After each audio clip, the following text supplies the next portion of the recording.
नमस्कार मित्रांनो, मी शेळके वकील. माझ्या शेळके वकील चॅनलमध्ये तुमचं सहर्ष स्वागत आहे. मित्रांनो, तुमच्या मनामध्ये ज्या काही इच्छा आकांक्षा असतील त्या पूर्ण व्हाव्यात ही माझी खरोखर प्रामाणिक इच्छा आहे. मित्रांनो, ज्यावेळी आपण काही महत्त्वाची कागदपत्रं काढत असतो त्यावेळी फार महत्त्वाची जी गोष्ट असते ती वंशावळ आपली कोण आहे हे आपल्याला माहिती असणं फार गरजेचं आहे.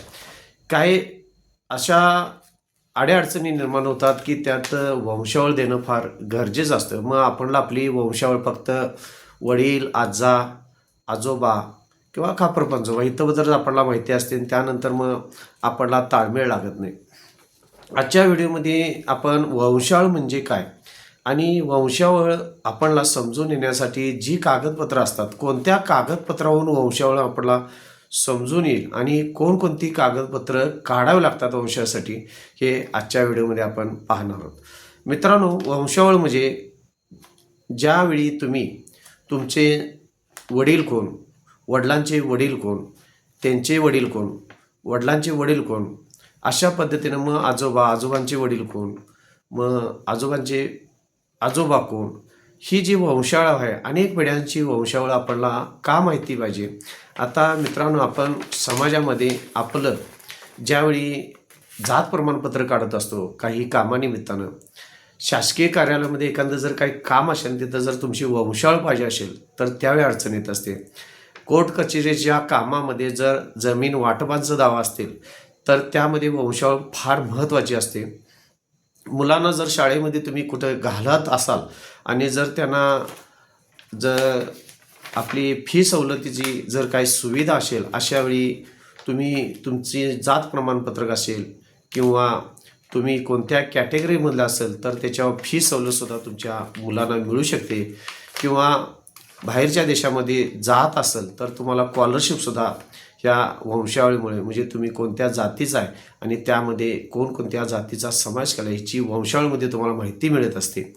त्याचप्रमाणे जर काही प्रकल्पग्रस्त असतात त्यांची वंशावळ कोणती आहे, कुठून आलेत, त्याचबरोबर धरणग्रस्त असतात त्यासाठी प्रकल्पग्रस्ताचं प्रमाणपत्र मिळवण्यासाठी किंवा धरणग्रस्ताचं प्रमाणपत्र मिळवण्यासाठी किंवा जात प्रमाणपत्र, अशा अनेक सरकारी कामासाठी आपणला आपली वंशावळ माहिती असणं फार गरजेचं असतं.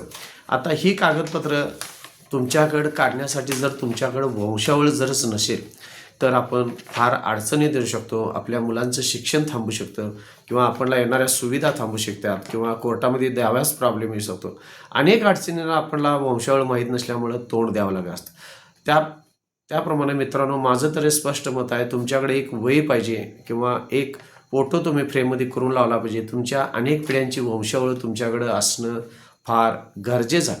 आता ही वंशावळ कोणत्या कागदानं आपल्याला मिळू शकते, ती 12 ते 13 अशी कागद आहेत की त्यामुळं तुम्हाला वंशावळ तुमची मिळू शकते. आता क्रमाक्रमानं आपण वंशावळ कोणाकडे मिळते हे पाहूया मित्रांनो.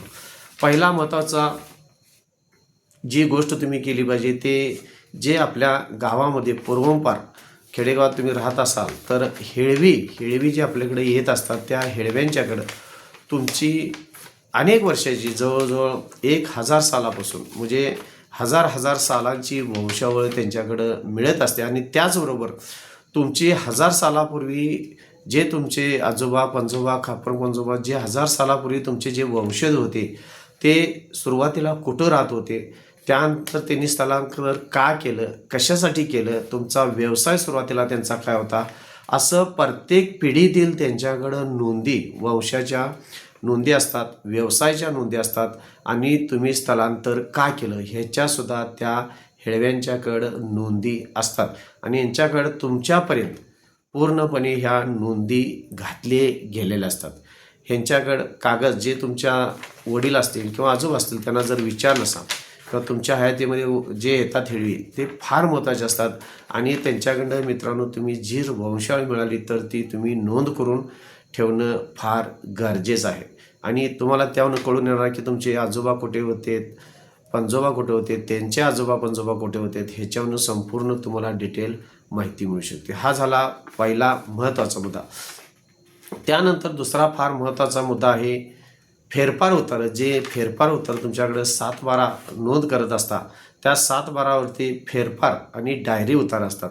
त्या डायरी उतार्यावरून तुम्हाला तुमची वंशावळ, नावं, तुमचे आजोबा पणजोबा कुणाकडं ते फेरफार करण्यात आली, हे तुम्ही जर 1949 पासून जरी तुम्हाला आता चालू ह्या आपल्याला भारताला स्वातंत्र्य मिळाल्यापासून जरी तुम्हाला वंशावळ पाहिजे असेल, तर ह्या फेरफार उतारावरून डायरी उतारावरून हे तुम्ही काढू शकता. आणि फेरफार उतार, डायरी उतार हे तुम्हाला ऑनलाईन मिळू शकतात किंवा तलाठी यांच्याकडे मिळू शकतात किंवा तहसीलदार कार्यालयाकडे यांच्याकडं अर्ज करून हे मिळू शकतात. सदरचा अर्ज करत असताना प्रत्येक फेरफारला कमीत कमी 20 रुपये तरी खर्च येत असतो किंवा 7-12 उतारा घेण्यासाठी 20 रुपये इतका हा खर्च येत असतो.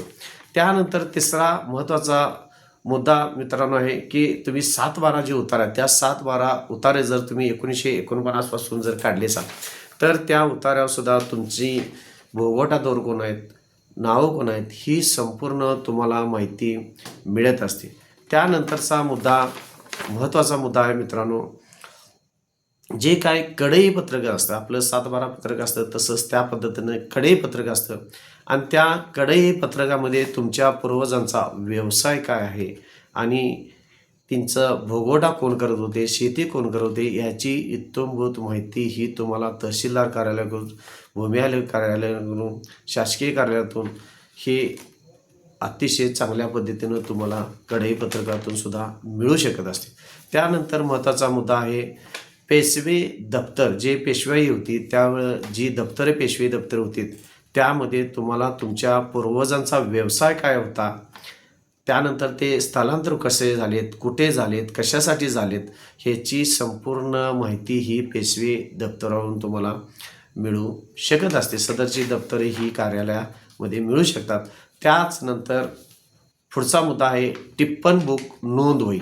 टिप्पण बुक नोंदवही ही सुद्धा तुम्हाला ह्यामध्ये 1840 पासून 1880 ह्या दरम्यानच्या काळामध्ये तुम्हाला तहसीलदार कार्यालयामध्ये यांची संपूर्ण माहिती, त्यामध्ये सर्वे नंबर असतो, तुमचे वडील, आजोबा, पणजोबा ही भोगवटादार त्या शेतीचे असतात. ह्या टिप्पण बुक नोंदवहीमध्ये तुम्हाला ही संपूर्ण माहिती मिळत असते. त्यानंतरचा महत्त्वाचा आहे कागदपत्र कुठनं मिळण्याचा. तुमचं जे सूडपत्रक असतं किंवा जमाबंदी पत्रक असतं, त्या जमाबंदी पत्रकामध्ये 1840 पासून तुम्हाला त्यामध्ये संपूर्ण माहिती, म्हणजे तुमची वंशावळ कोण कोण होती, त्या जमाबंदा पत्रकावरून सुद्धा तुम्हाला मिळू शकते. सदरचं जमाबंदी पत्रक हे भूमी अभिलेख कार्यालय असेल किंवा तहसीलदार कार्यालय, ह्या दोन्हीकडून तुम्हाला ह्याची इत्थंभूत संपूर्ण माहिती मिळू शकते. त्यानंतर महत्त्वाचा मुद्दा आहे मित्रांनो, जे बोटखत किंवा नोंदवही असते बोटखताची किंवा आकारफोड पत्रक म्हटलं जातं त्याला, त्या आकारफोड पत्रकावरून तुम्हाला अंदाजे मित्रांनो 1890 पासून, म्हणजे जो इंग्रजांचा काळ होता तेव्हापासून जे 1960 भारताला स्वातंत्र्य मिळालं, त्या काळापत्र तुम्हाला तहसीलदार कार्यालयातून एक अर्ज केल्यानंतर आणि प्रत्येक पेजला तुम्ही 20 रुपये प्रमाणे पैसे भरल्यानंतर सदरचं संपूर्ण तुमची वंशावळीची माहिती ही तहसीलदार कार्यालयावरून मिळत असते मित्रांनो. त्याचबरोबर जे फेरफार पत्रक जी नोंदवही आहे, फेरफार पत्रक नोंदवही ही तलाठी घालत असतात किंवा तहसीलदार कार्यालयामध्ये ह्याची नोंद होत असते. आता हे फेरफार मग तुम्ही जमीन कोणाकडे घेतली, काय घेतली, जशी माहिती असते तसेच ती जमीन कोण कसत आहे, कोण मालकी हक्कात आहे, कोण भोगवटादार आहे, कोण कुळ आहे, ह्याची संपूर्ण माहिती तुमच्या वंशावळीची ह्या फेरफार पत्रक नोंदवहीवरून मित्रांनो तुम्हाला मिळत असते. कारण ज्यावेळी तलाठी फेरफार घालत असतात त्यावेळी वंशावळ जी कोण असेल ती ह्याची संपूर्ण इत्थंभूत माहिती ही तलाठी कार्यालयामध्ये तुम्हाला मिळत असते आणि सदरचा अर्ज केल्यानंतर तुम्हाला त्या पद्धतीनं तुमची वंशावळ काय हे तुम्हाला तिथून मिळत असतं. त्यानंतरचा मुद्दा जो महत्त्वाचा आहे तो मित्रांनो, तो मेळाची जी फाईल असते, आता ताळमेळ जे म्हणलं जातं तसं एक मेळाची फाईल असते, त्या फाईलमध्ये तुम्हाला तुमची संपूर्ण वंशावळ ही सुद्धा तलाठी ऑफिसमधनं किंवा तहसीलदार कार्यालयामधनं तुम्हाला मिळू शकते असते. त्याचबरोबर जे मेळ साक्षीदार पुरावा जे आहेत, जे मेळ घेण्यासाठी जे साक्षीदार दिले जातात त्याचा पुरावासुद्धा तुम्हाला त्याच्यावरून सुद्धा जे काही तुमची वंशावळ आहे पूर्वपार चालत आलेली तिची सुद्धा तुम्हाला हे तलाठी कार्यालय किंवा तहसीलदार कार्यालय त्याची संपूर्ण माहिती मिळत असते. त्यानंतर पुढचा महत्त्वाचा मुद्दा जो का घटक आहे तो म्हणजे टिप्पण बुक नोंदवही. ह्या नोंदवहीतून तुम्हाला शेतीचे संपूर्ण पुरावे हे संपूर्ण तुम्हाला टिप्पण नोंदबुक वही तुम्हाला भूमी अभिलेख कार्यालय ह्या कार्यालयातून तालुका लेवलच्या मिळू शकते. त्यानंतर महत्त्वाची गोष्ट आहे, ही संपूर्ण जी माहिती आहे ती तहसील, तलाठी, भूमी अभिलेख आणि शासकीय कार्यालयातून इथं मिळत असते. त्यानंतर एक महत्त्वाचा मुद्दा आपला राहिला, जंगल खरडा किंवा नोंद वहीपत्रक ह्यावरून सुद्धा तुम्हाला सन 1700 साल ते 1750 साल ह्या सालामध्ये सुद्धा तुम्हाला तुमची वंशावळ मिळू शकते. तर मित्रांनो, महत्त्वाचा आपण घटक पाहूया. सुरुवातीला महत्त्वाचा जो आपण घटक पाहिलेला आहे त्यामध्ये तुम्हाला हेळवे असतील, 2 नंबर फेरफार असेल, 7/12 पत्रक असेल किंवा त्यामध्ये कढई पत्रक असेल, पेशवे दप्तर असेल, टिप्पण बुक नोंदवही असेल किंवा सूडपत्रक किंवा जमाबंदी पत्रक असेल, जंगल खरडा किंवा नोंद वही पत्रक असेल, त्यानंतर बोट खत नोंदवही किंवा आकारफोड असेल, त्यानंतर फेरफार पत्रक नोंदवही असेल, मेळाची फाईल असेल किंवा मेळ साक्षीदार पुरावा असतील किंवा टिप्पण बुक नोंदवही असेल, अशा पद्धतीनं अनेक प्रकारे आपली जी वंशावळ आहे ती तुम्ही काढून ठेवणं का गरजेचं आहे.